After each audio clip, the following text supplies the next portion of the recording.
Steve Gamache with a Chef Knives to Go quick look product video, and this time we're covering the Kitaoka left-handed or lefty blue number 2 Yanagiba 270 knife. This is a single bevel knife that has a left-handed main bevel to the knife on the left side of the knife as you hold it, and the right side is a flat knife with a concave, slightly concave grind to it called the udosuki, I believe, and that's meant to reduce the stiction or food from getting sucked onto the blade as you cut.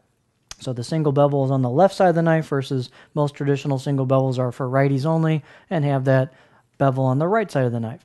The core steel on this is Aogami blue paper number 2 carbon steel, and the heat treat rating is about 63 to 64 Rockwell on these.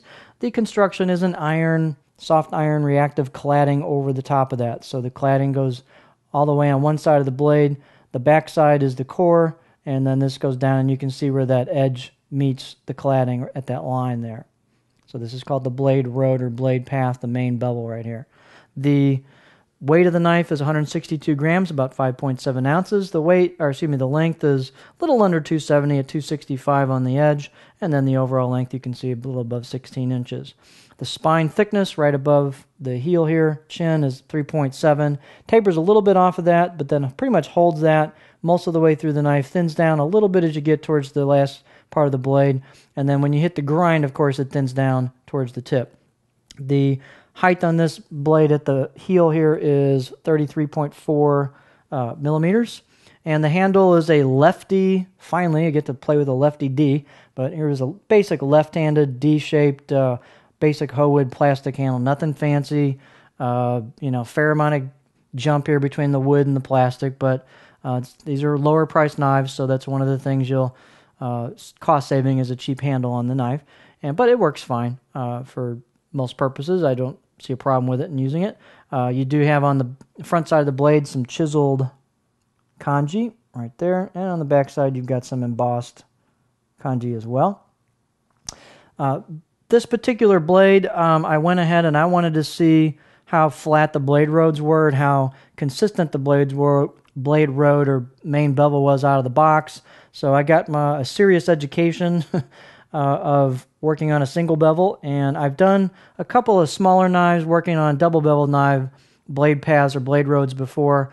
So I've done it a little bit, but this was my first single bevel type knife. So I used a variety of stones and eventually restarted it again. My goal was to actually take the knife down, the blade main bevel down all the way to the edge and not have any kind of secondary bevel as it came with out of the box. And I didn't quite get there all the way because there was, I don't know if we can kind of show it, this had a spot that was lower into the blade bevel, and I could never get that all the way down. I just didn't want to, I got tired of grinding. I probably worked on this knife 3.5 hours total amongst all the stones and polishing, and then they had quite a bit of bevel up towards the front, and I got a lot of that out, but I just really didn't have the patience or the skill or the experience or the time to really take it completely all the way down. But this did smooth out the blade road quite a bit, and it does cut a little nicer because it's less friction, and I did make the blade road a little more consistent.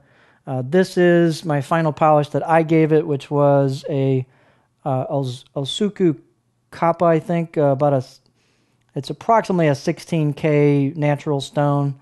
So that's the kind of the edge I gave it. So if it doesn't look great to you, this is my first try. So I think it came out actually reasonably well, and it kind of looks pretty nice for me anyway. For all the work I put in it, I like it. The knife is now sharper because I did take it and I put just a little bit of a secondary bevel back on it, and then I did the flat grind on the back, and it did sharpen up a little bit nicer than out of the box, and it came pretty sharp out of the box. It does perform a little nicer, as I said, after I did some work on the blade road. So I just wanted to see what it would take to get one of these things flat and how much work it was, and it was a fair amount of work. So that's one of the characteristics of the less expensive knives is they haven't done a lot of that pre-work that takes the intensive labor and the hours of labor to do that. So but you don't have to do that to enjoy the knife. It's something I wanted to do as an exercise. So profile on this is they're going to be really flat on the profile, and thinness behind the edge is relative because you're bringing the bevel in off one side, and then the back side has that concave, basically flat shape to it. Balance point, if it really matters to you, is about right there. And using the knife is actually a pleasure. I'm getting to learn single bevel a little bit by slicing some test ingredients, but it does go through product quite well. As I said, once I smoothed this out and polished it, the friction was cut down, and it does cut a little more smoothly than it did out of the box. So these are a really interesting find from Mark, and they're a high-value series. And you'll give up a couple of things, which might be super consistency on the blade road and fully finished ground knife and cheaper handle, but you've got a nice Lefty style single bevel for a very reasonable price, in my opinion. So there you have the Kitaoka Lefty Blue No. 2, a Yanagiba 270 millimeter.